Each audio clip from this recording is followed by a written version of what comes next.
Right.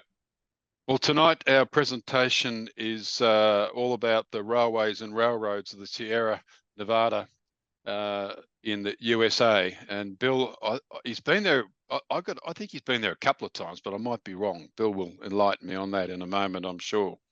Bill's our long-serving LWSA president, and I'm relieving him of his presidential duties tonight, as I said, while he presents. So over to you, Bill. Right, thank you very much, Mike. I'll start to share my screen. And I'll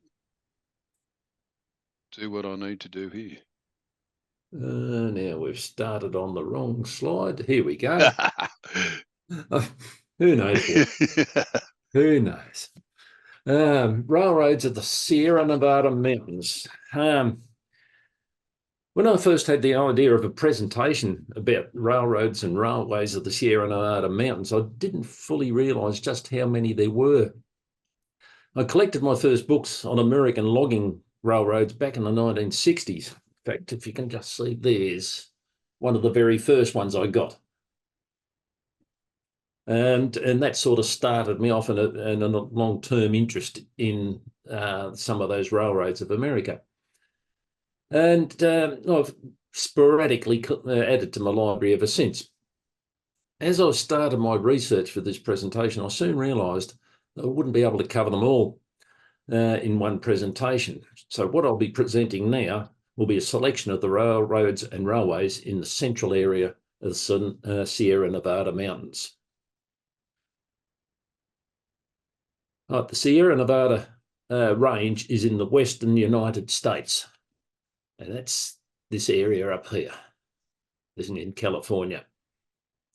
It runs between the Central Valley there of California and the Great Basin over in this area. The Sierra Nevada is about 650 kilometres or 400 miles from north to south, and it varies between 80 and 150 kilometres wide, or 50 miles to 80 miles east-west. The Central Valley to the west extends from Shasta County up in the north, right up here, down to Kern County, down in the bottom of California, and parallels the Pacific Ocean over here on the left for about 450 miles or 725 kilometres. The Great Basin is to the east and is the largest area in North America of contiguous endorheic watersheds. That is, no outlets to the ocean. It's a bit, for those that were familiar with Australia, Lake Eyre is below sea level. No water ever flows out of it, and it's the same in the Great Basin. No water flows out of it. It spans nearly all of Nevada, much of Utah, portions of California, Idaho, Oregon, and Wyoming. And Death Valley is to the east of Fresno. There's Fresno. Death Valley's over the side here. So you've got an area that has some of the biggest trees in the world, and then you've got it almost next door to it as an area is one of the hottest places on Earth. This outline of California gives us an understanding of the area that the Sierra Nevada range covers. So it's fairly large when you consider there's other mountain ranges in there as well. This aerial photo gives us an understanding of just how rugged the Sierra Nevada is. In the centre is the Mill Creek Cirque there, formed during an ice age, which is it's on the west side of the Sierra Crest, and the Sierra Crest is just over here, and south of Mono Lake up there. The highest peak in the range is Mount Whitney with a height of 4,421 metres or 14,500 feet. Right up the very top here was where the first transcontinental railway was built. And just, you can barely see it, but just in there is Lake Tahoe. And around there was the Virginia and Truckee Railroad. Over here, we had another narrow gauge railway, the Colfax to Nevada City, or as it's 3-foot gauge, and it was the Nevada County Narrow Gauge Railway. On the western side of Lake Tahoe, well, hang on, come back. It does that. On the western side of Lake Tahoe, there was the Glenbrook Logging Railway and Flume.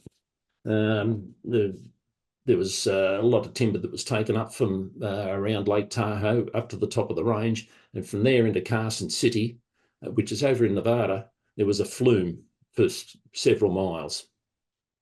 Also, up here, come back. Keep losing it. There was the Virginia City Railroad, which was quite an interesting one. And that, yeah, that was Virginia City is an old mining town, and is today considered to be the most old Western style town still in America. And there was the Bodie Railway, or Bodie to Benton Railway now. Bodie is an old gold mining place, and it was up in the hills here. And the railway come from around over here, where there was Mono Mills, and there was a sawmill there and forests that they could collect timber for, and they gradually extended the railway further out into those forests. For a bit of a perspective, I mentioned the Californian Gold Rush, which began on January 24th, 1848, when gold was found by James Marshall at Sutter's Mill in Coloma, and continued to 1855. At the time, there were no serious railways or railroads operating when the gold rush began, but it was the catalyst for several to be built. The first railroad in California was the Arcata and Mad River Railway, about 500 kilometres northwest of San Francisco. And what did I say? Northwest of Sacramento, on the Pacific coast. And that was founded in 1854 as the Union Plank Walk Rail Track and Wharf Company, and was the oldest working railroad in California. Initially horse-hauled, locomotives were added when the line was extended to serve the redwood industry. At its full extent of 7.5 miles, it operated on a unique narrow gauge of 45.25 inches. Odd, that is real odd. Until the 1940s, when it was converted to standard gauge and finally ceased operations in 1983, when winter storms destroyed sections of the track.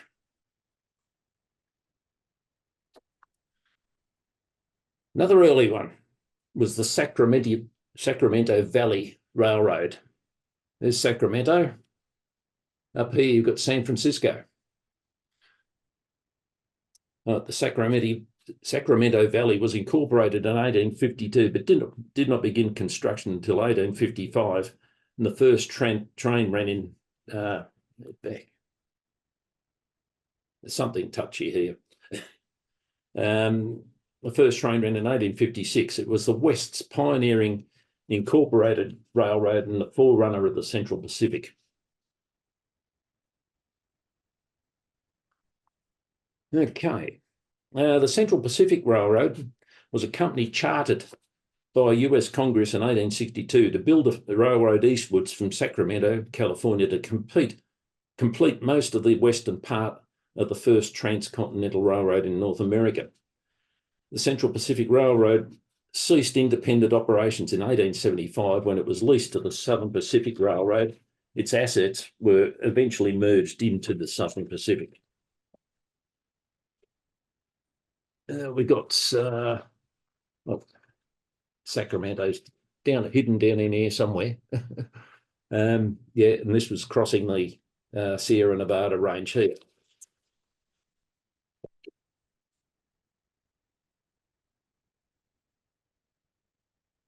This is where the Central Pacific Railroad crossed the Sierra Nevada mountains. They began laying track eastwards from Sacramento in California in 1863, and the Union Pacific started westwards from Omaha, Nebraska 2 years later.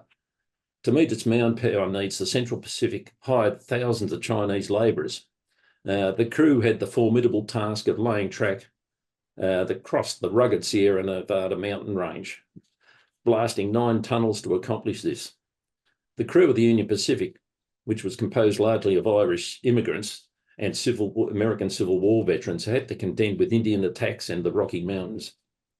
On May the 10th, 1869, after completing 1,800 miles or 2,900 kilometres of new track, the 2 railways were joined at Utah, the promontory in Utah. Oh, a few things here. You can see the way the line curls around, just how rugged these mountains must have been. Well, still are. Over here, we have the Nevada County Narrow Gauge Railway, which goes from Colfax to Nevada City, 3-foot gauge. That was 22.64 miles long. And that started in May 1876. Damn, it's done it again. I think I've got a very sensitive mouse. Okay, Lake Tahoe, which is here, and the Truckee. This was a 3-foot gauge, then converted to standard gauge and operated from 1899 to 1925. The Virginia and Truckee. This is not nice. The Virginia and Truckee, Reno to Carson City. Yeah, Carson City is the capital of Nevada.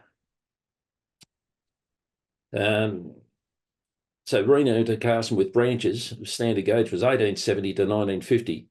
And 1976 to present is 14 miles of it.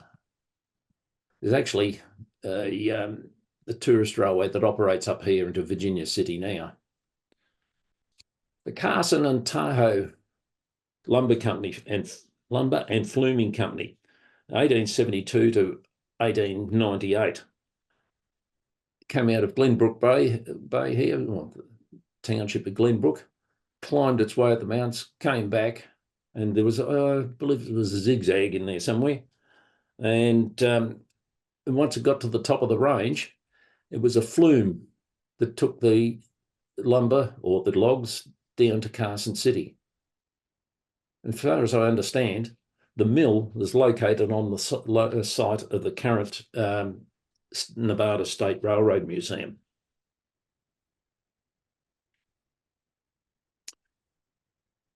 The Southern Pacific Railroad was originally founded in San Francisco in 1865 to build a rail connection between San Francisco and San Diego. Over time, they absorbed several other fledgling railroads. The Southern Pacific Railroad was purchased in 1865 by the Big Four. It was Crocker, Leyland, Hopkins, and Huntington, who had in 1861 created the Central Pacific Railroad. Oh, going the wrong way. Okay, the Sierra Railroad. This map shows not just the Sierra Railroad, but other railroads I will talk about. There are 21 listed up here. I won't be talking about them all. Some of them, even though they appear on the map, like this little one up here, I haven't found any mention of it in any of the books I've got. All the lines you see in red are the Sierra Nevada lines that were still operating in 1955, as well as the closed lines. Other railroads shown in black are both those that were still operating or closed in 1955. These were either standard gauge or a narrow gauge. And why do I say 1955? Because that's when this map was done. And that comes out of this book, which was published in, I don't know whether you can see it. Yeah, you might be able to see that. That was published in 1955. And by the condition of it, it looks that old. the most extensive of the logging railroads was the Pickering Lumber Company, which was known as the Sugar Pine Railroad, and it ran out of Ralph here. Sugar Pine, the first section of it was built up here to the Lions Dam. And the Empire City Railroad, I'll talk about that a little bit later. Very interesting, which included the Aerodea. We keep going back. It was 2-foot 6 gauge. It had 3 inclines, and what else is there? Oh, up here there's the San Francisco Power Company. They built that railroad and operated it. Probably the best known logging railroad was the West Side Company Railroad, which ran out of Tuolumne. It weaved its way up through the hills, and I'll talk about that a little bit later. It actually started life as the Hetch Hetchy and Yosemite Valley Railroad. It had great ambitions. It was actually going to extend all the way to the Yosemite Valley, which is right down here somewhere. The Hetch Hetchy Railroad, that was built to supply the construction of the Hetch Hetchy Dam and the water supply pipeline to San Francisco. And that's the Hetch Hetchy. Goes through there. That's about 60 odd miles long. Right. Now, the Sierra Railway Company of California was incorporated on February the 1st, 1897 by the founders, Thomas S. Bullock, Prince Andre Poniatowski, and William H. Crocker. Bullock conceived the idea of building the Sierra Railroad and served as general manager. Bullock was a railroad thinking man from the East who had made considerable money promoting various projects in the United States, Europe, and Mexico. Poniatowski served as the first president. He was a Polish nobleman who became a prominent French financier and industrialist. Crocker provided the financial backing and was vice president. And these 3 guys and a couple of others are very prominent in the whole area, and they just had fingers in so many pies.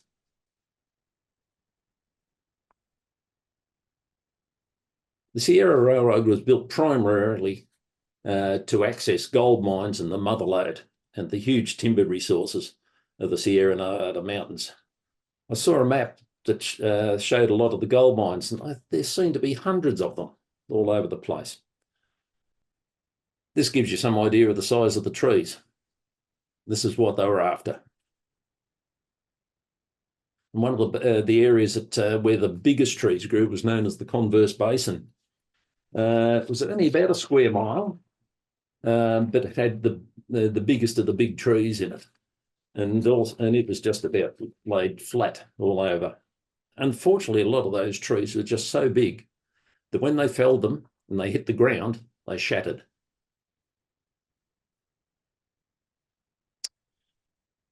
Right.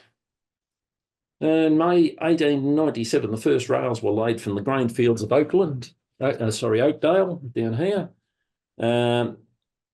just east of Oakdale. And as the stops grew, the stops grew to include Occidental, now called Arnold, Paulsell, Warnerville, Cooperstown, Chinese, and finally on November the 8th, 1897, hang on, come back. Yeah, it reached Jamestown. Yeah. The railroad owners had no intention of ending the line there, and the line was extended to Tuolumne, some 16 miles. Something's very sensitive here. Yeah, 16 miles from Jamestown to Tuolumne. That being completed in 1900. At Ralph, there's Ralph there. The Standard Lumber Company and its standard gauge Sugar Pine Railroad ran many miles northward into the redwood forests. It was eventually taken over by the Pickering Lumber Corporation at Tuolumne.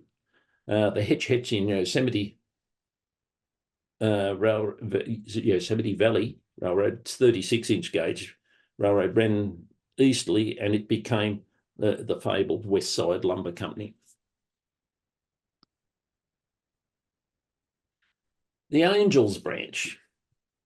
This 19-mile-long branch of the Sierra Railway ran from the railroad yards at Jamestown, there, Jamestown, to the mining community of Angels Camp, right up here. Located in California's Motherlode, it was completed in September of 1902. It travelled deep into the Stanislaus River. Idiot. The Stanislaus River, or Stanislaus River. And traversing steep grades down to the Stanislaus River and back up. The line here utilised many unconventional elements in its design, including multiple switchbacks, curves of nearly 30 degrees or approximately 60 metres, and gradients that hit 4.26% or 1 in 25. That in some locations, passing through areas with such colourful names as Table Mountain, where's the other one? Table Mountain, Tuttletown, Jackass Hill, and Gee Whiz Point. It became a favourite route for sightseeing and excursion trains, as well as the normal passenger and freight traffic for which the line was built. This branch line took a big hit during the Great Depression and was finally abandoned in 1937. It's on this side of the river, there was 2 switchbacks to get it down to a lower level, finally across the Stanislaus River, and it climbed it out again, requiring 2 more switchbacks to gain height.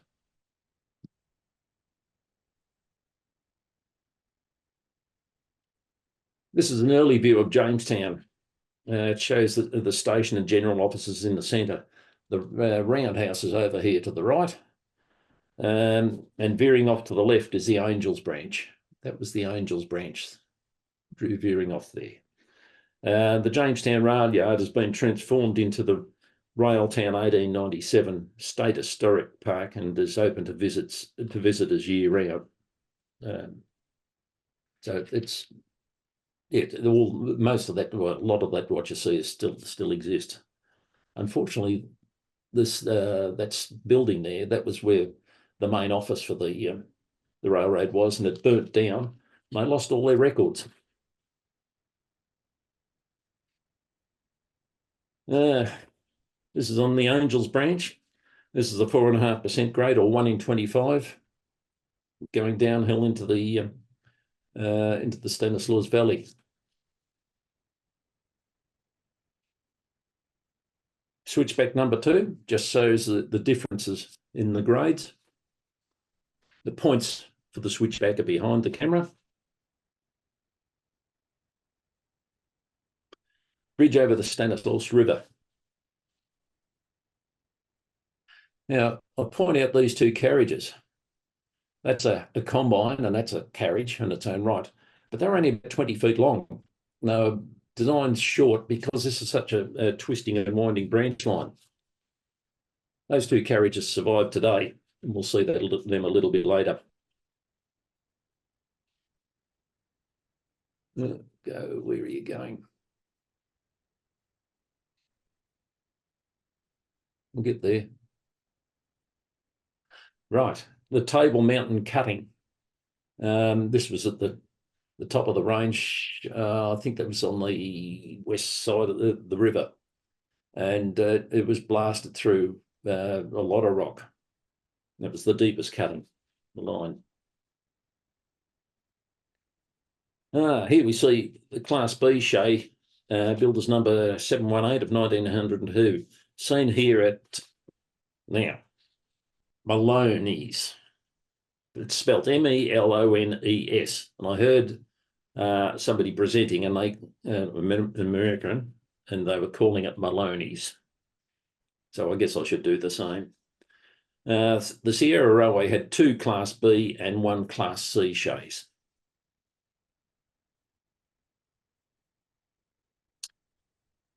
The Yosemite Short Line Railway Company. Now, I find this one a bit fascinating. Now, this was this yellow line shows you where well, it only ever got down to here, but it was graded along surveyed and graded a long way. Okay. The Yosemite Short Line Railway Company was incorporated in August 1905 for the purpose of building a 30-inch gauge railway connecting the Sierra Nevada, the Sierra Railway, south of Jamestown at Quartz Junction. Quartz Junction's there.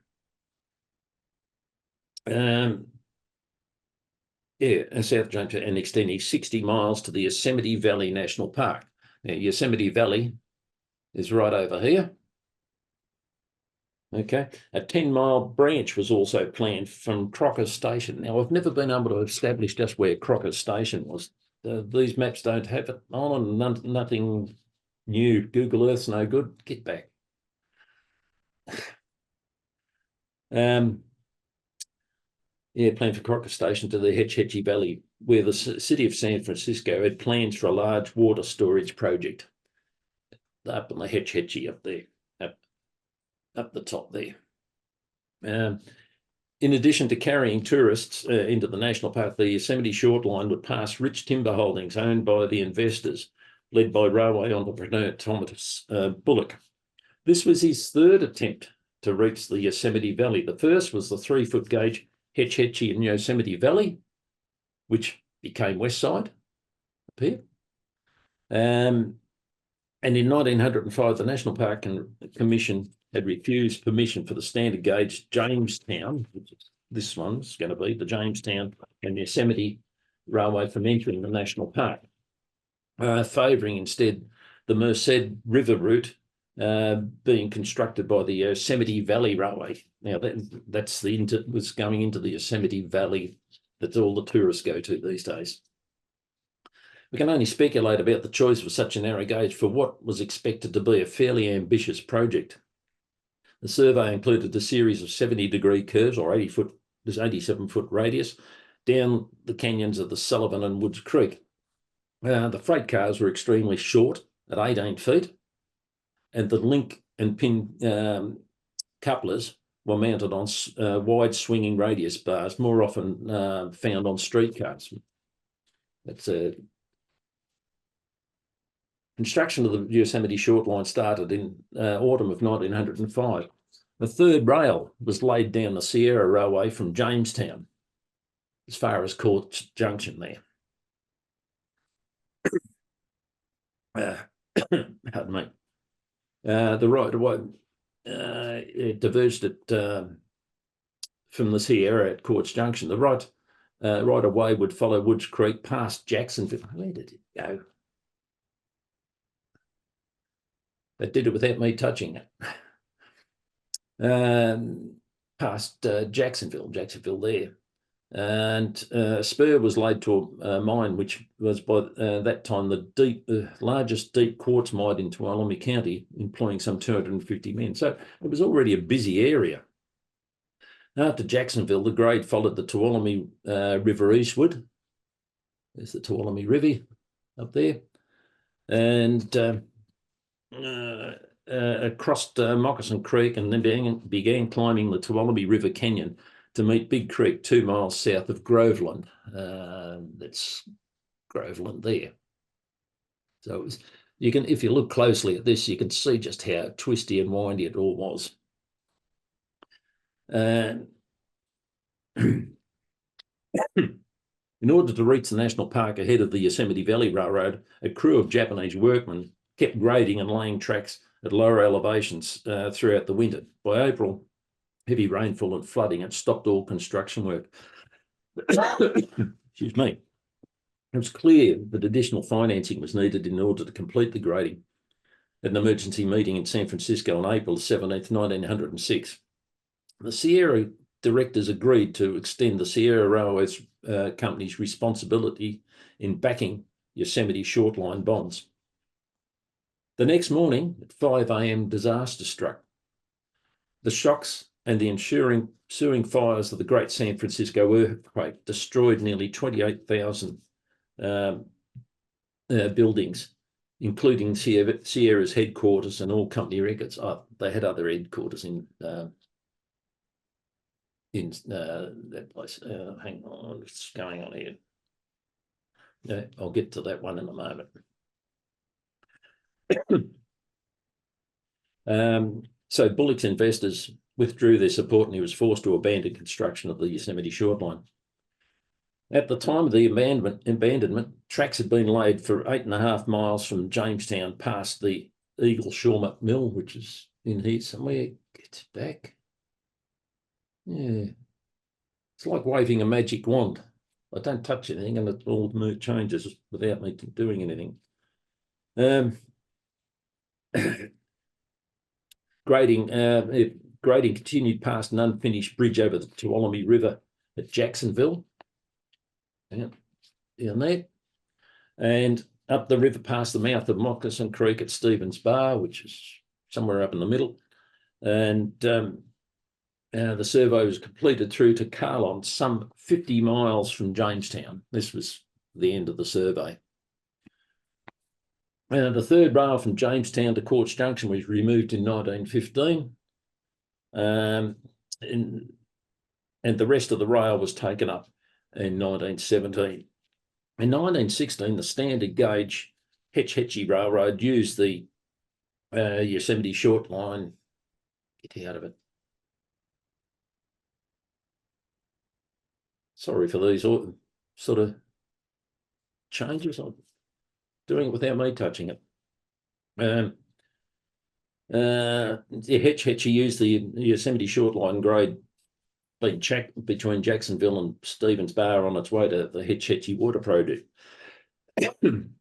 Stands of sugar pine, once owned by Bullock and Crocker, were eventually logged by the Yosemite Sugar Pine Lumber Company out of Incline near El Portal on the Yosemite Valley Railroad. So it was the holdings were all over here, and the Yosemite Valley Railway, they came over this, worked in this way.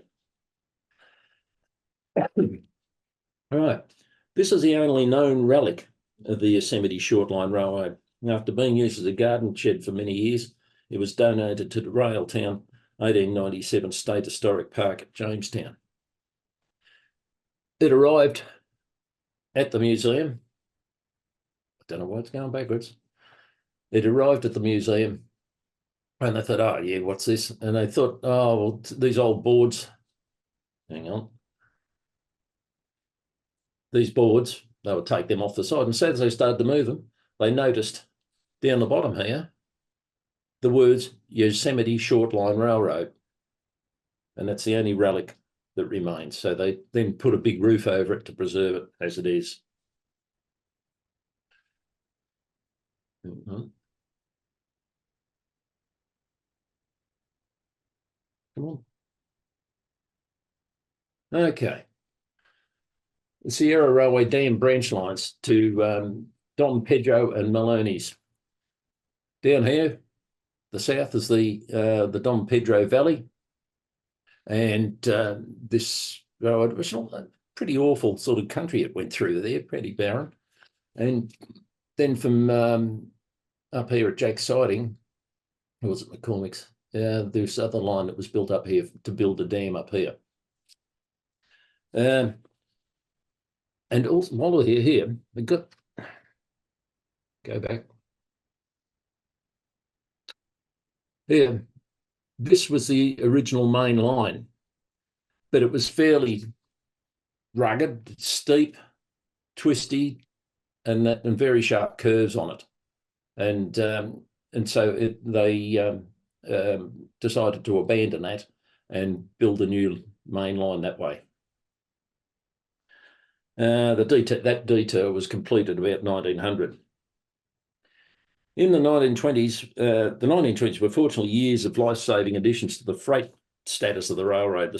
The Sierra management dipped into its small capital and construction of 3 spurs from the main line. The first, a gravel spur, was built over rescinded mining claims back near Oakland. Though only 3 miles long, it required a trestle bridge over the highway out of Oakdale, which seemed to be an excessive outlay of money to reach such a small business as the Atlas Rock Company. It was a means to another end for 2 irrigation districts intended to build local dams, the Dom Pedro and the Maloney's. And One was the Turlock and Modesto Irrigation District planning a dam on the lower Tuolumne River at Don Pedro Bar, and the other, the Oakdale Irrigation District, whose dams would be built on the Stanislaus River below Maloney's. With well-to-do farmers behind him, it was almost certain that both dams would be built and would need gravel in their construction. Construction of the gravel spur was built in 1921, and by the time construction of the dam began in 1923, that was the Don Pedro Dam to start first, an 8-mile spur line had been added to this area, tracks reaching southeast Wasako Junction. Coming from there, yeah. Excuse me. To the Don Pedro dam site on the Tuolumne River. The roadbed was built through rough country, often clinging to steep hillsides or bridging ravines between rolling hills. Numerous trestles required along the route to reach the dam site, and grades were steep. Several trains departed the Atlas Rock Quarry each day for Don Pedro to accommodate the surge in freight traffic. The Sierra purchased 3 locomotives specifically for use in hauling material to the dam's construction, for the dam's construction. These included locomotives number 24, 26, and 28. Also, 80 hopper wagons and side dump cars were also purchased to haul thousands of tons of gravel, which was very, very profitable for the Sierra Railroad. Because it was all mining sites that they were getting the gravel from, all the gravel was sluiced for gold at considerable profit before being transported to the dam site. You wouldn't want to be mixing up a whole lot of concrete with gold in it.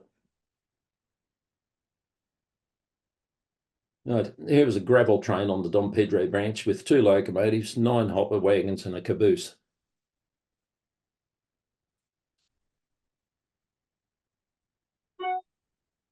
This is the Don Pedro Dam. When the Don Pedro Dam was completed about 1925, it was the highest concrete dam wall in the USA. Get back there. Yeah, and of course they had these little railway tracks running around, as they do on most of these sites.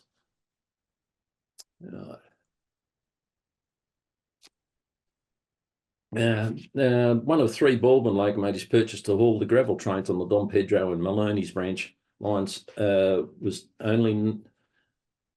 number 28 here, and it's only at 102 years old. It still survives today. Quite a handsome looking loco. Get back.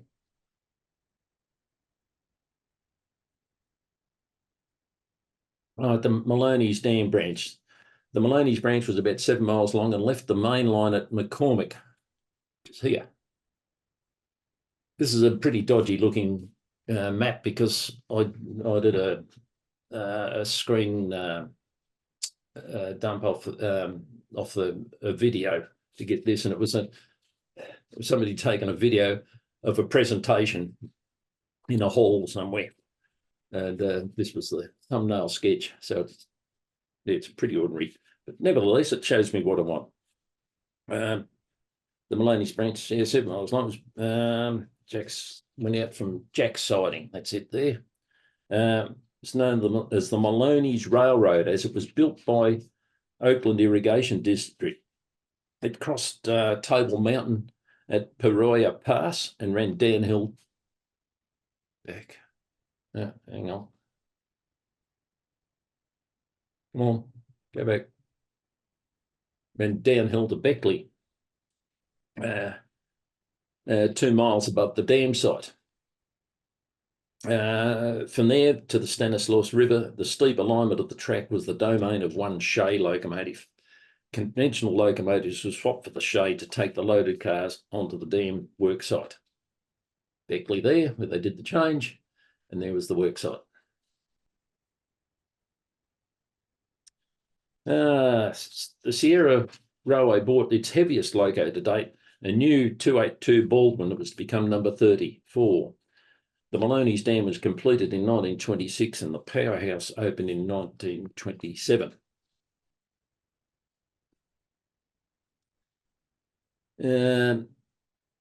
Photos of the Maloney's branch and trains are rare, and this is the only one I've found to date. This gravel hopper is one that was fully restored in the year 2000 and resides at the Nile Canyon Railroad.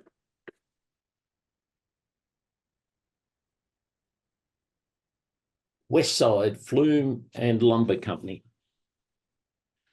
The Westside Flume and Lumber Company was founded in May 1898 to log 55,000 acres or 22,000 hectares of land outside the town of Carter, which is now called Tuolumne. A 10-mile, 16-kilometre long, 3-foot gauge railroad was laid into the woods east of the town. That's about 10 miles there, I think. And no, that's camp number. Maybe miles, not sure. In 1900, the lumber company incorporated their railroad as a common carrier called the Hetchy and Yosemite Valley Railroad. After some years, it was reorganised and absorbed into its parent company, becoming the Westside Lumber Company Railroad. All the while, Shays and Heislers continued to run into the rugged backcountry, winding through multiple canyons. And I turn the page. Well,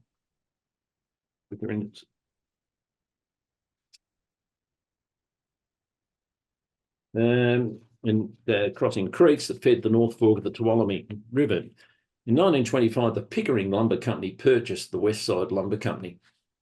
For 64 years they ran, until finally in 1962, technology and economic forces caught up with them. By the time the Westside reigned supreme as the last narrow gauge logging railroad still operating in the American West. At its greatest extent, by rail, it was about 75 miles away from its home base at Tuolumne, but as the crow flies, it was only about 18 miles.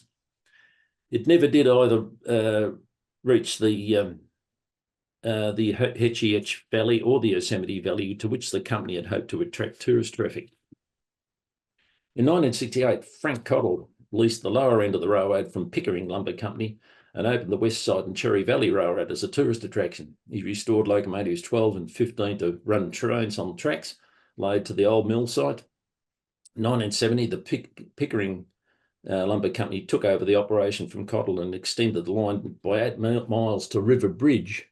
River Bridge, I think River Bridge is in here somewhere. Yeah. In the late 1970s, Glenn Bell, the founder of Taco Bell restaurant chain, opened a tourist railroad at Tuolumne. The 3-foot gauge railway used the lower section of the track and several steam locomotives of the Westside Lumber Company Railroad. The operation was also offered boat rides on the old mill pond and RV parking. It closed in the 1980s and failed to attract enough visitors. Yeah, so at its extreme, not all these lines were all operating together, but this in orange is the main line, what considered the main line, and it got to be 45 miles away. But you start to get up here and if you put a scale on that, it's only about 18 miles from Tuolumne. Show number 10, heading to the mill, crossing River Bridge about 8 miles from Tuolumne. It was fortunate it did last so long because there's been a lot of great photos taken of it over the years, in the closing years. Yeah, and that was, the bridge was quite unique in that it was straight in the middle and curved at both ends. Here we see Shay number 10 again bringing in another load of logs. It's sort of like a Shay locomotive in its natural environment. Heisler number 3 shunting saw timber around Tuolumne yards after it had been converted from 3-foot gauge to standard gauge. And that locomotive, so I think it survives today, is at the Roaring Camp at Big Trees, but it's narrow gauge. The second last train set out cars in a siding just out of town and travels the last mile into the mill at Tuolumne on the 6th of June, 1961. And that, right, 3-foot gauge, but they were big locomotives to stand beside. The Tuolumne Mill in 1965, which is a couple of years after the operation stopped. Yeah. Go back. Sorry about this. And there's the Shay locomotive still sitting in the yard. Oh, Pickering Lumber Company. Shortly after the gold rush of 1849, several sawmills began operating in Tuolumne County. The Sierra Railroad founders, Bullock, Crocker and Poniatowski, were visionaries as they planned to lay tracks up the North Fork of the Stanislaus River to the big trees. This is what they call it, Calaveras big trees.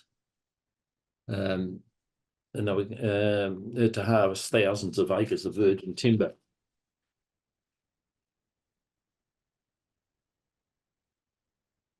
Right, this is the Pickering Lumber Corporation's railroad. 1901, with great plans for their Sugar Pine Railroad. Get back. Yeah, Sugar Pine Railway, there's the name on it. Bullock and other Sierra Railroad investors formed the Standard Lumber Company. The original plans called for a 3-foot gauge railroad, but standard gauge was chosen for the greater capacity for hauling more timber to the mill. In 1902, the Standard Lumber Company began acquiring sawmills through lease and purchase. Gradually, all mills were merged into the Standard Lumber Company. In 1903, the first 9 miles of track were laid between Ralph near Standard. This Ralph is Standard. Out to Middle Camp. There's Middle Camp there. Where in 1906, a transfer station to receive lumber from the Cold Springs and Empire mills was established. Empire Mill, Cold Springs Mill. Standard Lumber Company won $1 million contract in 1908. Hard to think of $1 million contract that so long ago. From the Fruit Growers Supply Company for packing boxes. This allowed further expansion of the Sugar Pine Railway and building of the Cold Springs Mill that had been destroyed by fire there. As a result of the San Francisco earthquake, on the 18th of April 1906, Crocker withdrew his financial support for the proposed 30-inch gauge short line railroad, and the Japanese grading crew was suddenly out of work. Bullock moved the crews across to build a 30-inch narrow gauge or 2'6" narrow gauge rail and incline system to connect Cold Springs and Empire mills. And this is the Empire Railway. Yeah, the rough sawn lumber from these mills was reloaded from the mills. Get back, sorry. It's got a mind of its own. Keep going. The rough sawn lumber from these mills was reloaded from the mills to the Empire City Incline, then onto Sugar Pine Railway standard gauge trains for transport to Standard's finishing mill and box factory in Sonora. So you've got the mills, this Empire Mill and the Cold Springs Mill. They're in a valley here. They go up and in, all the lumber gets hauled up an incline here, travels across the top here, then gets lowered down another incline to this is the Lions Dam. All right, yeah, try that. To the Lions Dam, and then gets carted off to Standard for to go through the mill. The Standard finishing mill and box factory, I'm wrong there, is at Sonora. The 2 Porter locomotives from the abandoned Yosemite short line railroad were hauled by oxen to the Empire Mill to run on this 30-inch gauge railway. On August 1908, 3 Shays, shop numbers 1785, 1786, they were class 8A Shays, and they weighed 10 tons. And number 2017 was a 20-tonne Class A shade. Were added to the Empire Railroad roster, having been re-gauged from 36 inches that had previously operated on the nearby Stanislaus Railway. Here's the Stanislaus Railway up here, and they've been operating over there. It's interesting, they all got called different names, but they were basically all operated by the Sierra Company.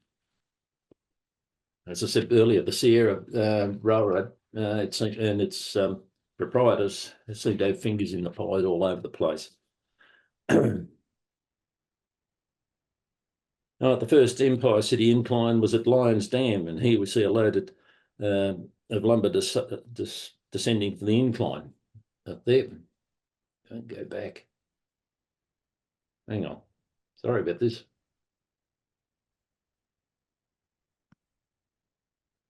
Yeah.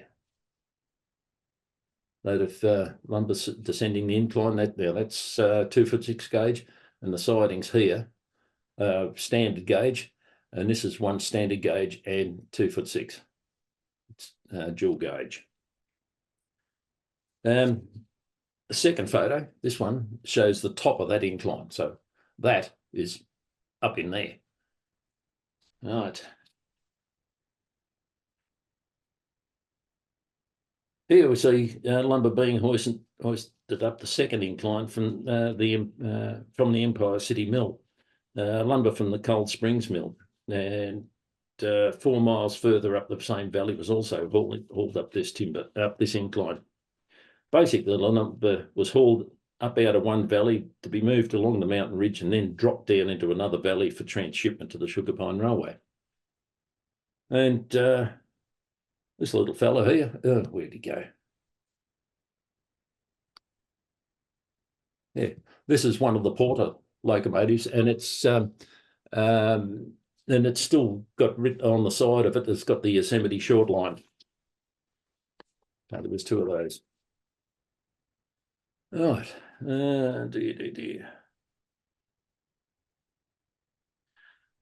Hetch Hetchy Railroad. The impetus for this happens to be a book I have. The impetus for building the Hetch Hetchy Railroad was twofold.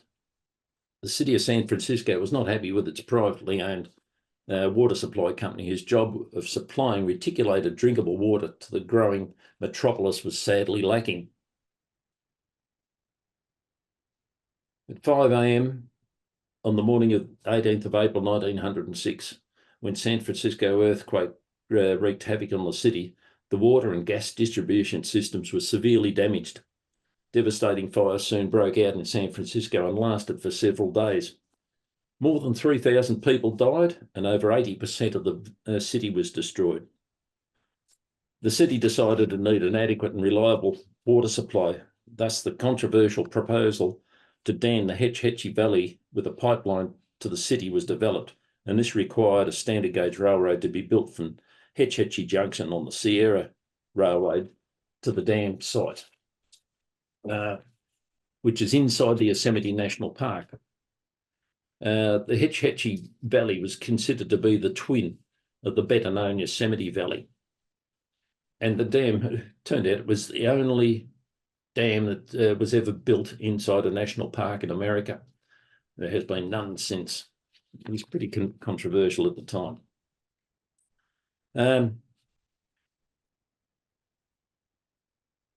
Well,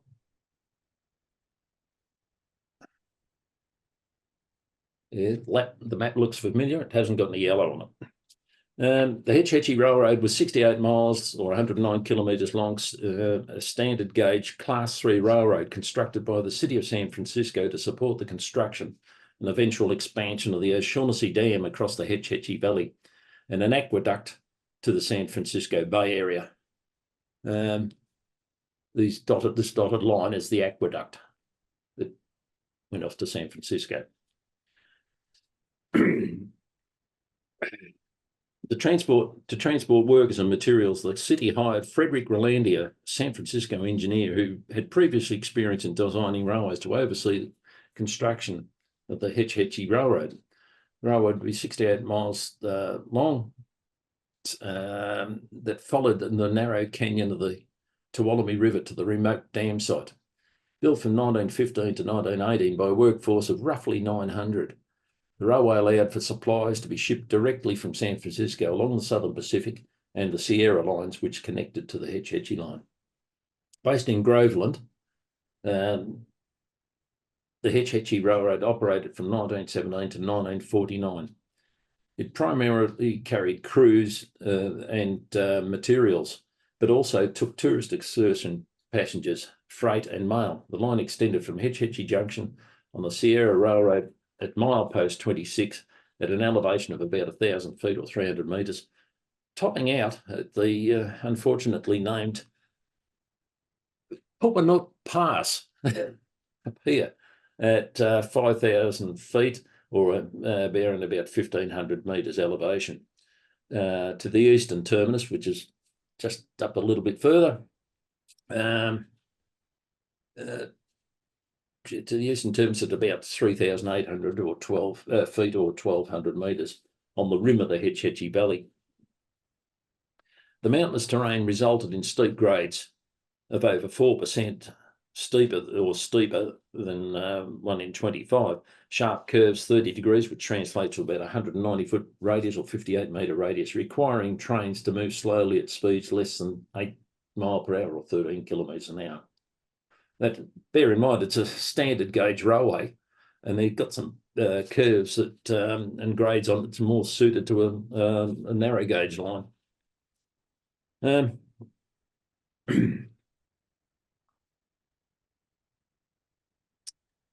Hetch Hetchy had a variety of locomotives. Here we see Heisler number 7.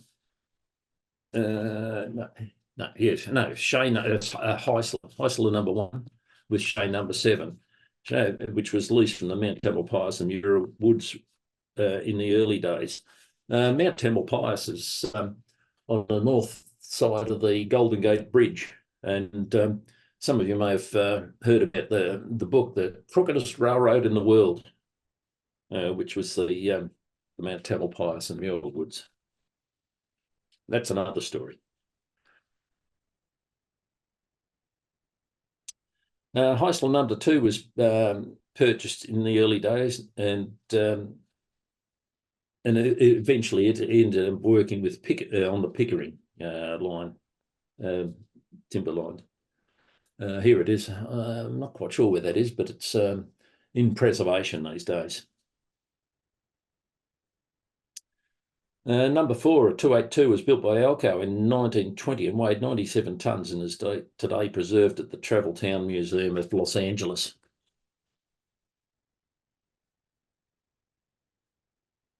And it's still, was it Santa Maria Valley, whatever that is these days.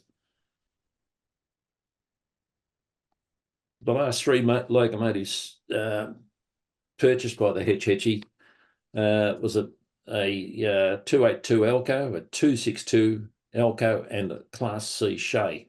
Were all bought new after an unhappy experience with the second-hand number 3 that required a new boiler soon after it arrived. As you can see, this is an impressive locomotive. The largest locomotive, number 6, weighed nearly 100 tonnes. Was built by Lima in 1926 and designed for low-speed, heavy pull operation. This Shay worked well on the cement train service on the Long Priest Hill. Get back. There you go. Whilst the Hetch Hetchy had their own locomotives, there were many occasions when Sierra Railroad locomotives operated on the line. It's, like I said earlier in the piece, Sierra Railroad, it was involved with everything else that went on around the place. The Hetch Hetchy operated a variety of road vehicles adapted for rail use. This vehicle was originally a sightseeing bus in the Yosemite National Park. Lovely old thing. This one-of-a-kind rail car carried baggage, mail and small freight items. It was built on the chassis of a white truck. Again, quite unique. But up here, get back. It's got Hetch Hetchy Railroad, SF, stands for San Francisco. That's okay. Where are we? The Hetch Hetchy Dam. Contract number 1 was awarded to the Utah Construction Company for the grading of the railroad late in 1914. While suitable for a railroad bed, it was 22 foot wide, so that it could later be converted to a highway. It took a year to lay out the Hetch Hetchy Railroad in full detail. The first dam was, the dam as first built was completed in May 1923. We see that on the left. And at the time was the second tallest dam in the United States. The O'Shaughnessy Dam had been designed with adequate foundations and a unique step face to accommodate a future increase in height. It stood 226 feet or 69 metres above the riverbed and 344 feet or 105 metres above its foundations. The foundations were deep into the riverbed. With an ever-increasing demand for water and hydroelectricity between 1935 and 1938, the dam was raised a further 84 feet or 26 metres, and that's what we see on the right. And the Hetch Hetchy Railroad closed for good in 1949. I said earlier that the damming of the Hetch Hetchy Valley was very contentious at the time, and John Muir, who was we'll call him an activist at the time, tried to rally a lot of people to stop the dam from being built and flooding that valley, because it was considered to be equal to the Yosemite Valley. Unfortunately, it didn't, but the movement is still on today to remove this dam and to let the valley be returned to its natural state. You can actually go onto YouTube and you can see videos about it and what they're trying to do. Bodie Railway and Lumber Company. Earlier on, I pointed out where the Mono Lake was. And I had that aerial shot of the mountains. The Bodie and Benton Railway was 3-foot narrow gauge common carrier railroad in California, from the Mono Mills to the terminus at Bodie. Mono Mills down here, up through Warm Springs, lime kilns, and gets into the mountains. The terminus at Bodie, now a ghost town in Mono County. It was unusual among US railroads in that it was completely isolated from the rest of the railroad system. Never joined anything else. As the Bodie Railway and Lumber Company, the railroad was established in 1881 to link the gold mining town of Bodie to the Bodie Wood and Lumber Company's newly built sawmill at Mono. Get back. Back there.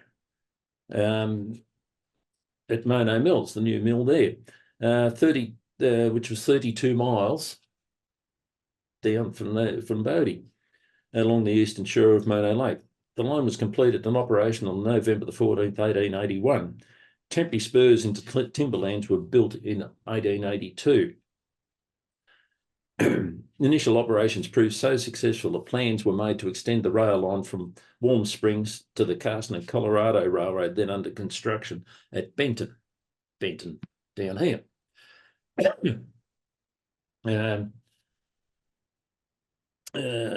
Consequently, the company changed its name to the Bodie and Benton Railway and Commercial Company to reflect this. Construction of the extension was begun in 1882 and approximately 9 miles were graded before construction abruptly ceased abruptly.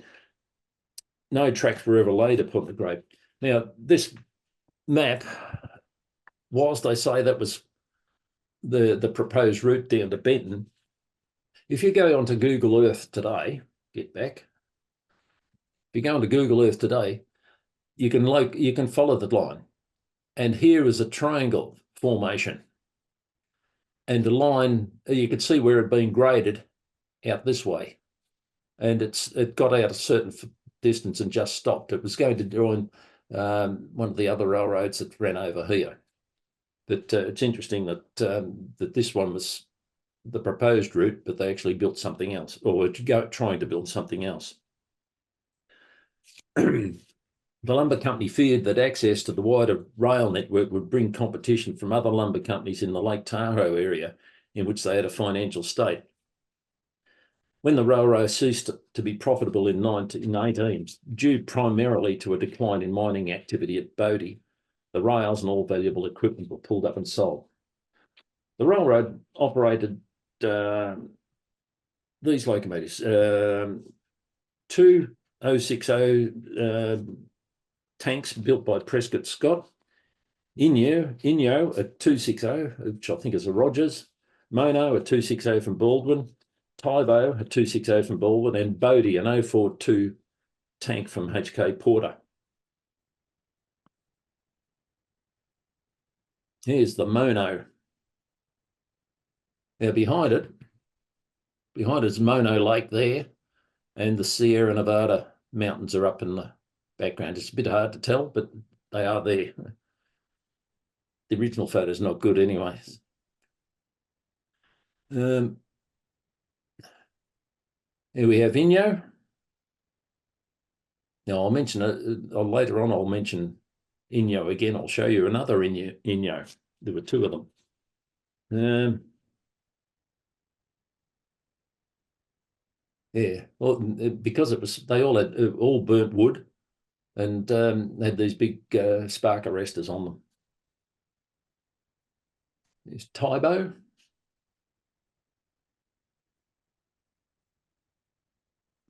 Keep going. Don't know why it wants to go backwards.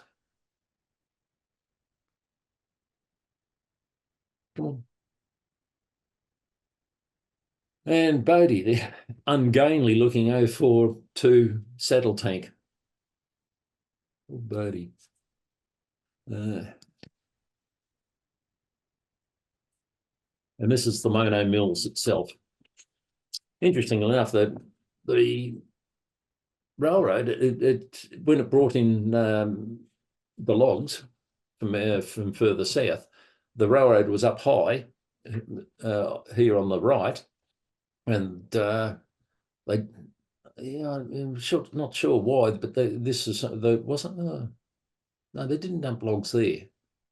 Logs must have been dumped around here, but yeah, I'm not sure why they were dumping the lumber down in here, the sawn lumber, and then loading it up to take it out by train. Perhaps they're using gravity in some strange form.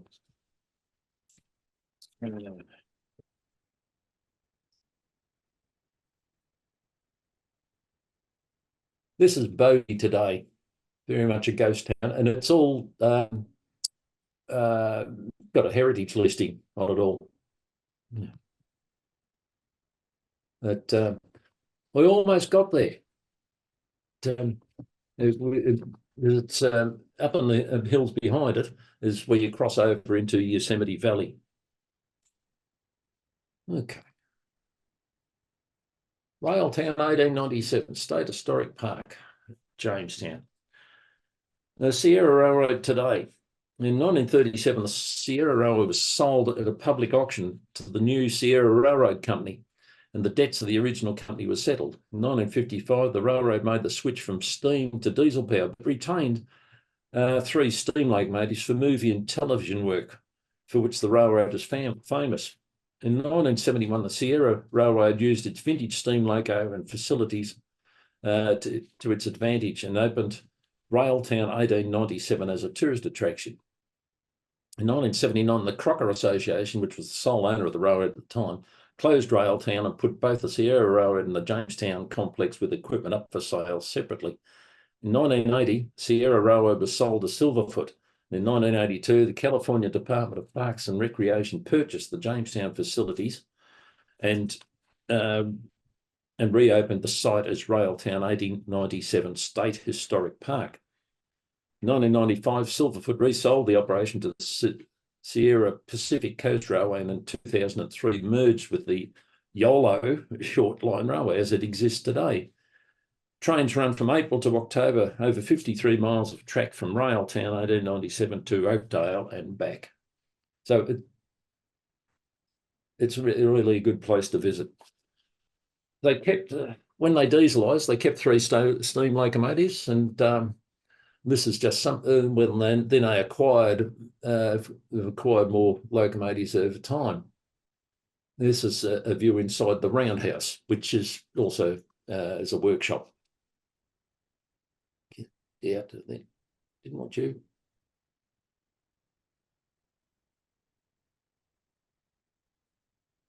Earlier on, we saw those 2 carriages on the bridge, and here they are preserved today. They had been leased out to the Hetch Hetchy Railroad while they were doing the dam construction, but those things are only 20 foot long, and they have been frequently modelled. It really is stepping into the past when you get inside them because of all the old fittings and this wood stove in the corner. Number 28, resting in the workshop. There was, unfortunately, the day I was there was no operation, nothing operating at all. This is Shane number 2. Where'd that come from? Not really sure where that came from, but yeah, I think it might have been Pickering. No, sorry, no, it wasn't. It came from some other operation. Number 34, which is one of the regular locomotives that operated on the Sierra Railway. The Movie Railroad. On the left here, you see all these different chimneys that they put on locomotives as they dressed them up for the movies. Little House on the Prairie was made there, and quite a number of others. And over here on the right is just a, go back again. There's a collection of signs they made up for when they were making movies. Now, this locomotive, it operated on the Pickering Railway. It's not operational, but at least it's been saved.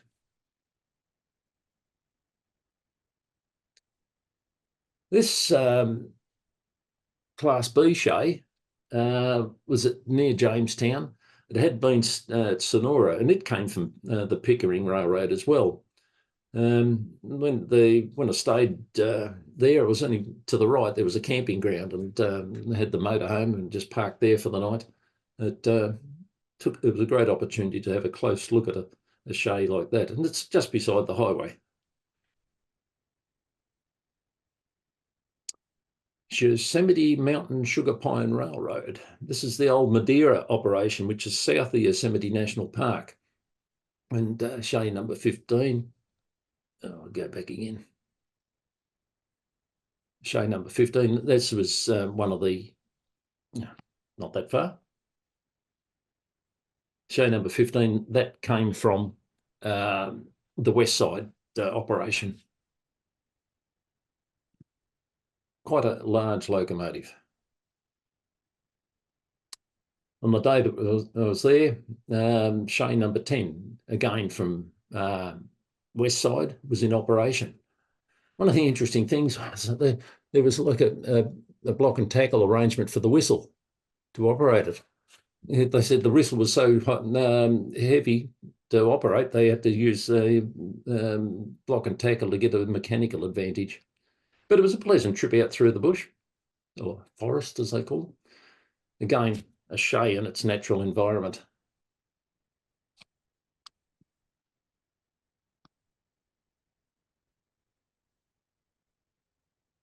I talked about the big trees. This gives you some idea of how big some of these trees are, and what the people there give you some idea of the scale of them. Yeah, if my father, who was a horticulturalist, was still alive, he would say they were monuments to nature.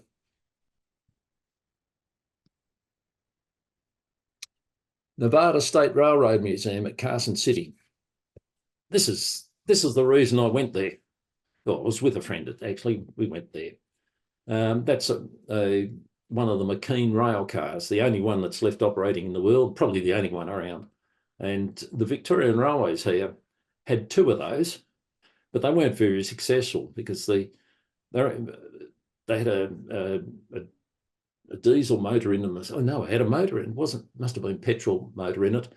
Then if you wanted to go in reverse, you had to stop the motor and adjust the valves or the camshafts or something like that.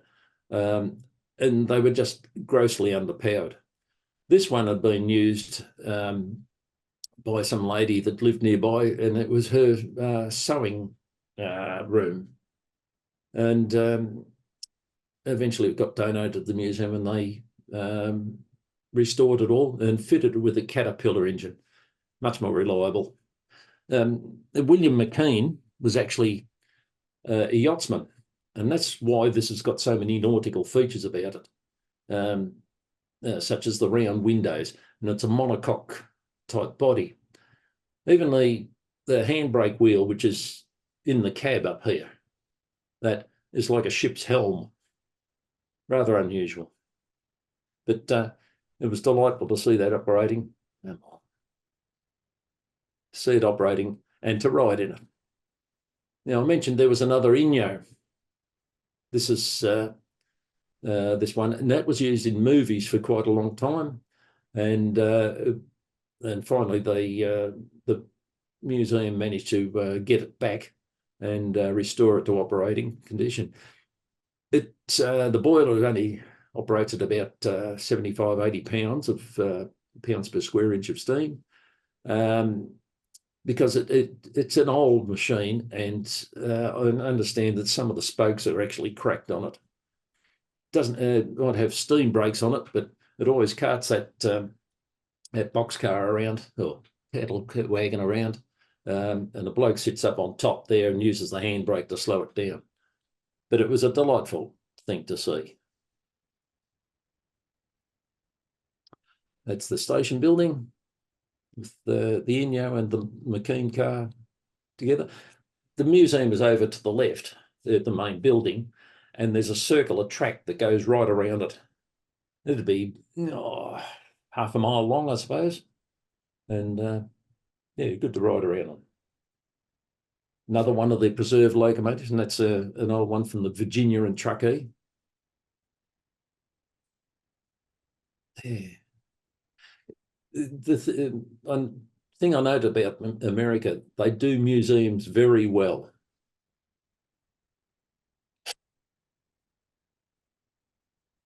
Well, there's Inyo going around and the brakeman up on top. And it looks like they've got a sign there, Mackenzie. What elevation?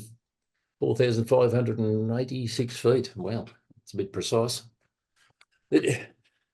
This is almost, it's in the main street of Carson City, which is a pleasant place, but the hills around it and not that pleasant.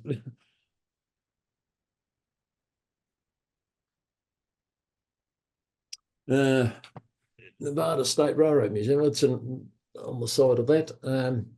Number 8, I don't know the full details of it, but it's been immaculately presented.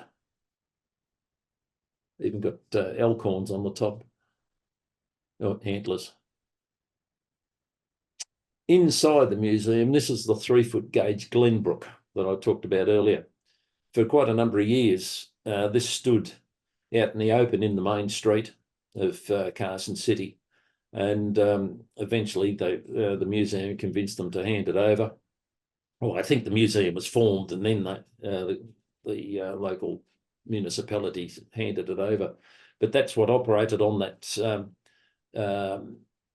Lake Tahoe and Flume Company, one that was off the side of Lake Tahoe, that hauled timber up to the top of the range and then put it all into a flume to come down to Carson City.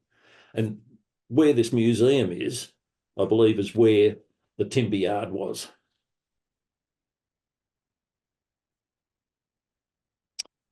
This carriage got history to it. That was the carriage that carried all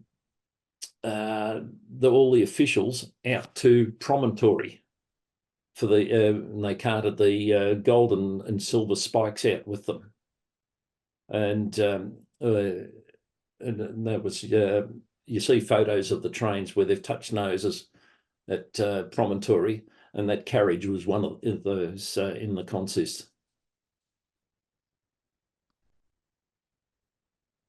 Roaring Camp and Big Trees. It's the west side number 2. No, went for a ride behind that out into the through the bush. Steep track out there, but all very well presented. And of course, you get out to the top, and they have the obligatory gunfight as a demonstration to entertain all the passengers. The Dixiana show. Now, this thing actually came from Tennessee, and it's runs prominently, operates quite regularly over there. And just to prove I was there, there's me in the cab.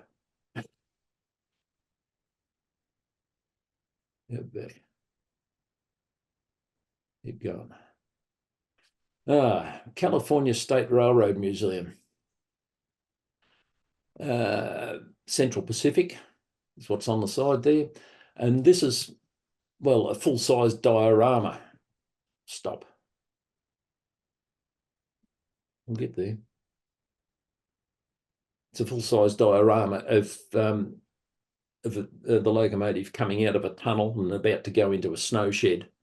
It sits there, it's all appropriately lit, and it's got, and this is, yeah, we'll go that way. Another Virginia and Truckee locomotive. Now that's sitting on what's supposed to be a truss bridge. What's happening? This has got a mind of its own. This is Nevada Central Railroad demonstration. I think that's what it says.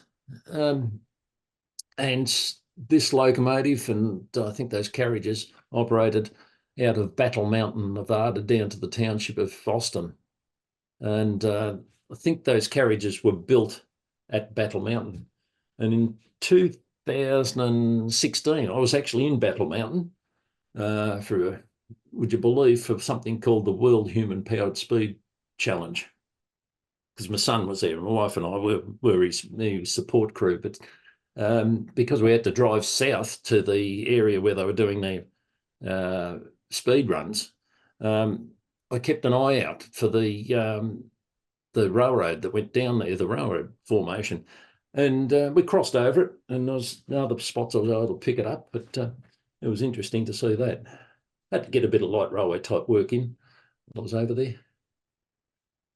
Had to take a photo of this. This is the last cab forward locomotive in this museum. And again, we'll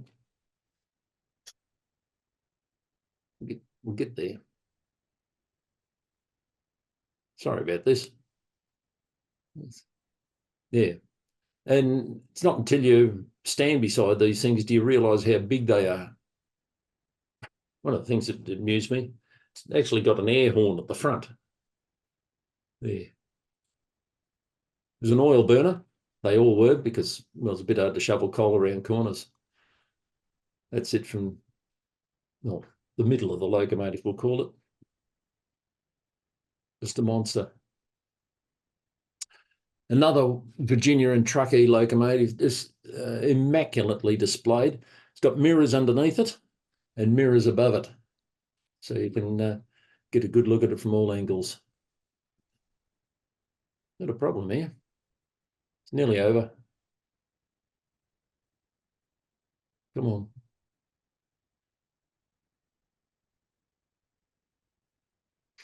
This is a display of, dear, oh dear. This is the display of narrow gauge locomotive and rolling stock, and it's actually like an overhead bridge. Oh, back. It's an overhead bridge, timber bridge they're formed. Yeah, very well done. Keep trying here. Nearly there. Okay, Nevada County Narrow Gauge Museum, and this is the West Side caboose, and I thought that's been saved. There's also another West Side caboose at this location, this museum. Interestingly enough, out in the round the back here, beyond this fence, there was a 2-foot gauge railway that wasn't used, and I went for a walk out past up there, and there was a locomotive under a shelter out there, steam loco. Nobody could tell me much about it, but anyway, and it was a European loco of some sort. But the caboose is the end of the train, so this is the end of my presentation. Thank you very much. Over to you, Well, Mike. thanks very much, Bill. Had to struggle through some technical difficulties there, but thanks for persevering with it. It was very, very interesting. We'll open the meeting for questions, but just one first for me. How much of all that did you actually visit in your travels there? I didn't visit a lot of it. The museums, I certainly got around those. There wasn't too much of it that I'd actually been to. It's just that I've read up so much of it a bit over the years. I just sort of felt as though I knew it quite well. It's just been a long time interest. Yep, I can understand why that would be so. It seems you got me itchy to go and have a bit of a look. Maybe one day, who knows? Yeah. Does anyone else have any questions for Bill? Yeah, Nigel here, Bill. Thank you very much for your presentation. Pleasure. Time you put into it. I was bemused with one of those railways you're talking about had 2 inclines and another incline to get to the main line. Yes. My question is, wasn't that, you would think that would be a lot of mucking around, both in operational time and inefficiency, and in the time they had to put inclines in. Was there any, I don't know if you know this, but was there any other way, like using a longer grade up the side or around the mountain rather than going up top of it, that they could have achieved what they were trying to do in much more efficient manner? Yeah. Well, to start with, they had the main line, which was already built 9 miles out to whatever it was, whatever camp it was, and then there was those mills were already out there before, and to get the timber in before that the railway, it was all by horse and cart or bullock drays or things like that. And so it was already a bit of a painful exercise to get the timber out. And then all this narrow gauge equipment became available from the Yosemite Short Line, and they already had the standard gauge railway in one valley. The mills were over in another valley, and there was a mountain range in between them. So they went up one side along the top and then down the other side. Yep. Seems odd, but that's what they did. Yeah, I don't know what else they could have done. I don't know the terrain. Okay. Any other questions for Bill? I'd just like to say thanks very much indeed for an extremely interesting presentation. I had no idea that there was such a railway network that ever existed in the Sierra Nevada. So it's been a real eye-opener for me. Yeah. Thank you very much indeed. And so greetings from rather grey overcast Harrow in northwest London. But it's very nice to talk to you. And thanks again, as I said in the message, for the invitation to join the meeting. Very well put together, very interesting. Thank you. Thank you. Thank you very much. Pleasure. Yeah. You say they didn't realise there was so much there, but that's not all of it. I've got I've got other information here somewhere. There's 6 big operations further south that I haven't covered. And there's other stuff that's up in the northern area that I haven't covered. It's just so much of it. And that's about it. I thought that's about it for the night. There was a lot in Colorado, and I did visit that some years ago.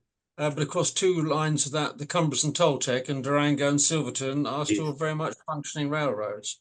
Yes. Very interesting indeed. And yeah, we travelled there with an LCGB party and joined up, Locomotive Club Great Britain, and Yeah. joined up with I think the National Railway. I think it was Railway rather than Railroad. I'm open to correction on that. Right. Railway They changed. Historical Society of North America, and Days and Dick Billings was excellent. Unfortunately, our organizer of that, the late great Bob Bridger, is no longer with us, and but it was a very interesting trip, and it was through spectacular scenery. Oh, And yes. I think it was Butch Cassidy and the Sundance Kid had a scene on the Durango and Silverton recorder way above the river at one particular point there. Yeah. But no, thank you very much for putting it together. Really interesting. Yeah. Thank you. This wasn't intended to be a detailed history of any of these. It was I intended this just to be something to make us people aware of just how much was over there. And I've only just touched the tip of it. Yeah, there's just so Yes, much. another meeting, a Zoom meeting subject. Oh yeah, maybe another few years. We'll see how we go. Yeah, when you start to look at a map of California and just all of the various lines that were, the different companies that operated, it was quite amazing. There's another area that's, I mentioned Death Valley, and there was the Death Valley Railroad as well. And that, I haven't got all the details at the moment, but it went up to a place called Ryan up in the hills. And when I was having a look at that some months ago, that on Google Earth, just tracing it and see where it went, suddenly I see these other lines, sort of small tracks going up from Ryan. And it was all these, I think they were only 2-foot gauge lines that were heading out to all this mining area and just weaving their way around the sides of the hills. For those who know what LiDAR is, this was like looking at a LiDAR image. And that you could see, because there was no trees and bushes, and that was quite a barren place. Yeah, so there's still a lot more out there to be looked at. Yeah. Right. Any other questions for Bill or comments? But just a very great thank you, Bill, for a wonderful presentation there. Thank you very much. Yeah, thank you for that. I've enjoyed giving it. Yeah, Bob Goff and IG, it's very interesting stuff, isn't it, Bill? That, as you say, it's a heck of a lot of railways over there. Yeah, just as an aside, something I'm doing at the moment, I've got a project on, a construction project. I'm building myself a 7 1/4 inch gauge Class A shay. And I bought the castings and the plans for it about 10 years ago from a guy that lives in Florida. And the interesting thing is that the photos of his model show the signage on the side of the locomotive as the Standard Lumber Company. And he's got a caboose, Sugar Pine Railway, on it. And I thought, did he just pick those names out of the air and or just heard of them and just added them or what? I wasn't quite sure. But when I started to research the Empire Railway and the mills there, the information that was in this book and a couple of others and on the internet said there were 2 shays that were came from the Stanislaus Railway, and they were regauged from 3-foot to 30-inch gauge, and that one of them, and I thought, oh yeah, that's all right. So I just wondered what was their numbers. So this book, which is a fairly hefty sized book, that's probably the best listing of shay locomotives around. It's very comprehensive. And when I looked up Empire Mills or Empire Railroad, it said they had 3 shays.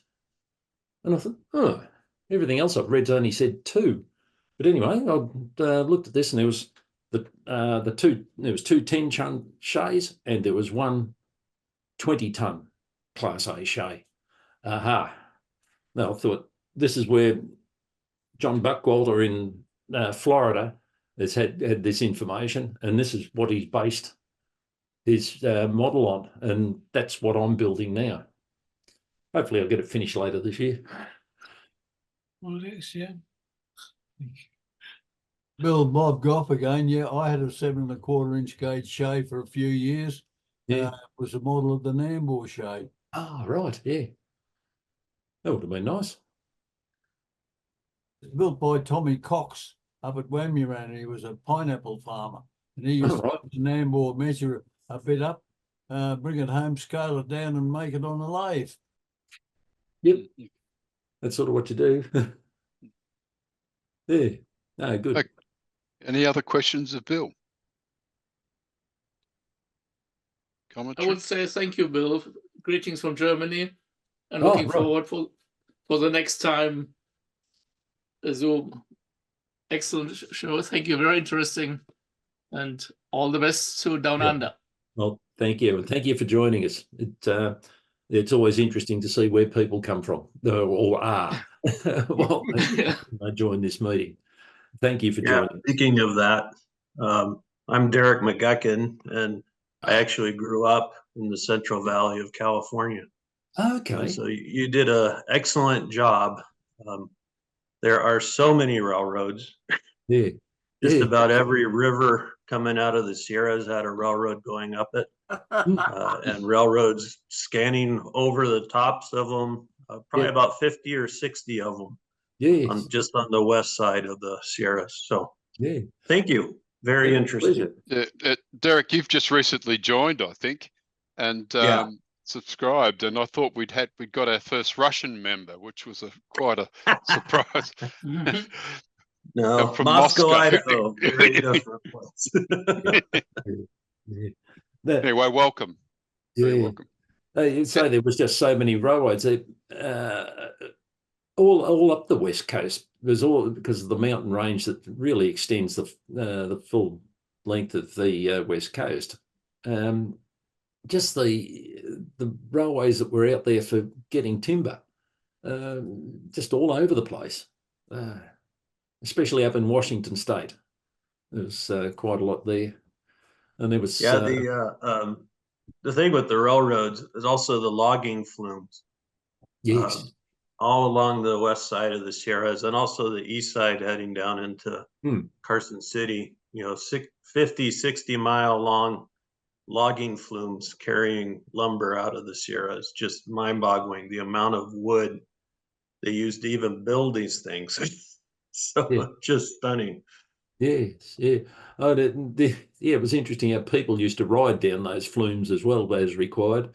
Sometimes it was because they needed to go shopping, maybe, or needed to go to see a doctor, get an injured person to a hospital, and sometimes if somebody died out in the woods, they'd wrap them up and put them on a flume boat and let them float down.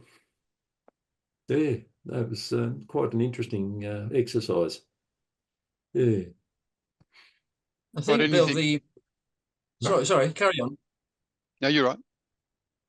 I was just saying that I think what you've underlined with the proliferation of the railways in the Sierra Nevada and elsewhere, it underlines that in the 19th, early 20th century, narrow gauge railways, light railways, were very popular because they were a quick and effective way of opening up the country to taking in and out produce and necessities. Yeah. The French had a very wide number of meter gauge lines serving the areas. The chap who would have given you a very good talk on that, Mike Bunn, died recently, but he was an expert on anything French, and he relished a Zoom meeting with you, describing the French meter gauge system. The same thing happened in Britain for a while. I'm thinking of the Southwold Railway, the Leaker Manifold Railway, and of course the Welsh narrow gauge railways, all therefore built for a purpose. The Welsh narrow gauge railways thrive. Over on the other side of the country, the Southwold Railway, it wasn't very long, only about 7 or 8 miles or something from a town called Halesworth to the coast at Southwold, a very popular seaside town. The local NIMBYs don't want the Werrowee to return. I think there is something going on there, but I don't know the details. But that would be an interesting railway. And while we're on the air, as it were, Bill, I don't know if your people tuning in this morning. I say this morning. It's now this afternoon. Good evening to you. There's quite a lot of activity happening this summer, steam-wise, in Britain. Today, the Merchant Navy Pacific Clan Line is back on the Belmond British Pullman, and it's on its way now. If you go to, I think it's Rail Advent Steam. Have I got this? Rail Advent, yes. Rail Advent, all lowercase, .co.uk lists the steam tours that are taking place this summer. So if anybody is interested, you know, we've got the Clan Line back on the main line after a massive overhaul. Britannia is back. It's already hauled a rail tour. It had this is my picture of it. And we get, oh, it's the wrong way around. It's a mirror image. It came down from Crewe to the south of England recently, and it's photographed going through Harrow and Wealdstone. That's running some tours, and they're, I think, under the Steam Dreams label, steamdreams.co.uk. So if anyone's interested, if they're over here, it's quite an interesting summer. And thanks, hopefully, to this rather wet spring that we've had, and not much better now, we won't have problems with dryness and drought. I hope that's of interest to you, but thanks. You know, as a British railway enthusiast, I really do enjoy meeting and communicating with enthusiasts from other parts of the world. You've actually got some one of our former members, I think he's an honorary member now, Dave Rollins, who was connected with Flying Scotsman when it did the bicentennial visit in 1988. Is there a steam railway somewhere up near Brisbane? And I think he's involved with that because he met his wife on that Flying Scotsman trip, and they live up there now. Irene is her name, lovely lady. We have connections. Thanks so much for your time and trouble and listening. It's really good to see you. Thank you very much. So, just as a matter of interest on tours, I saw a video the other day. There's a Canadian Pacific Railroad locomotive is on tour, and it's made its way down through the States and is in Mexico at the moment. Which is interesting because 35018, the Merchant Navy locomotive up at Carnforth, British India Line, was of the same class. There was a Canadian Pacific, which is currently under overhaul. It was a mainline runner until it suffered a catastrophic accident on the rail tour I was on. It burst a body tube. That was 2002, because I took my wife on her 50th birthday celebrations. It was from London to Canterbury, and we got as far as Paddock Wood and stopped back to Tunbridge, and the rest of the trip was diesel hauled, and that locomotive was taken off and hasn't reappeared on the main line. Take your wife on a steam tour. You know how to show a lady a good time. Well, she enjoyed coming with me, and I lost her 6 years ago, I'm afraid. But one of our last tours together was we did one of the circular tours around Kent, which is what Britannia is doing. The Garden of England tour, I think, is marketed as. And it does that trip down to Dover, and you come back to Dover to Folkestone, and it's upgrade, and you pass the land which was created by the excavations of spoil from dumping of spoil from the Channel Tunnel. And if it's clear, you can see across to France. And she liked that because it was a lovely tour, and I'm afraid she had pancreatic cancer, and that was the end of it. But she enjoyed what she did with me. So again, thank you. I'm talking far too much. Thank you. Bye-bye. Thanks, Bob. Rod, you've got your hand up. Oh, hi all. Yeah, lovely presentation that brought together lots of bits and pieces that I've never been able to assemble in my brain before. I was going to Northern California this year on a privately organised tour of a lot of those lines that was keyed into the Big Boy tour program the dates weren't available and the tour is not happening this year. But lovely places and just great making things clear in my brain. Thanks, Bill. Yeah, pleasure. Thank you. And two of my questions I asked on the way were answered on the way. They're up there in the chat. Okay, very good. Right, any other questions for Bill before we wind up? No, okay. Well, Bill, look, on behalf of everyone, thanks very much for tonight. It was very entertaining. I certainly put into perspective sort of roughly where everything was for me and a bit of a taste of it all too. So well done on all that. Although you've all got your mutes on, maybe you can give us a sort of a silent clap in the form that we can see you. So thanks very much, Bill. You can hear mine. Yeah. Okay. Thank you very much. Right, thanks, Bill. Look, thanks for everyone tonight for attending. We've got in a few weeks, well, in a few weeks' time, we've got it in the next meeting will be with Ross Sadler, who was with us tonight. He's going to be showing us and speaking to us about the Nepal 2-foot 6-inch gauge railway. So that's something pretty special.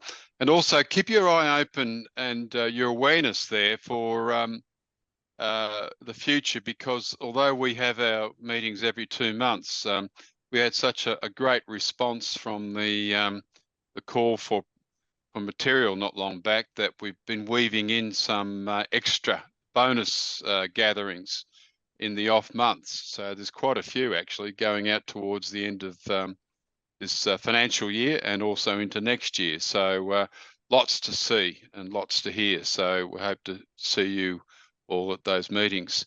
So I think on that note, I'll draw the meeting to a close. And once again, thanks, Bill, for his work and his contribution tonight. Good night, everyone. Good night. Good night to Thanks. you all. Thank you, gentlemen, and good afternoon. See you next time. Thank you very much. Okay, thank you. Bye.